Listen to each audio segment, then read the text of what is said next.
కానీ వాస్తవంగా దేవుడు మనకు ఒక నిర్ణయ కాలం ఇచ్చాడండి. ఎట్లా అంటే ఒక పండు కొంటాం, ఆ పండు ఒక కొన్ని రోజులు మాత్రమే ఇంట్లో భద్రంగా పెట్టుకుంటే అది భద్రంగానే ఉంటుందా, పాడైపోతుంది.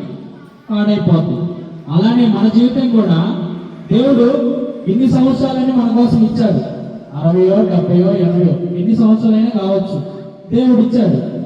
అన్ని సంవత్సరాలలోపు మనము బ్రతికి ఉంటాం. తప్పులు చేయొచ్చు, పాపాలు చేయొచ్చు, మంచి చేయొచ్చు, చెడు చేయొచ్చు. ఎలా చేసినా మనం బ్రతికి ఉంటాం.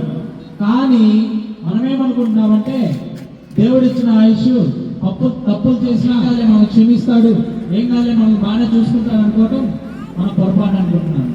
ఎందుకంటే ఒక ఆయుష్కాలం ఇచ్చాడు కాబట్టి ఏదో ఒక రోజు లేదా రేపు చనిపోతాం అనుకున్న రోజు ఈ ముందు రోజున మారుతామేమో అని దేవుడు మన మీద ప్రేమతో, ఆయన చాలా గొప్ప మనసుతో మనకు ఒక అవకాశాన్ని ఇవ్వడం జరుగుతుందండి. అదే మనము అనుగుణంగా తీసుకోకుండా దేవుడిని తప్పుగా అర్థం చేసుకుంటున్నాం. దేవుడే లేడు అనుకుంటున్నాం.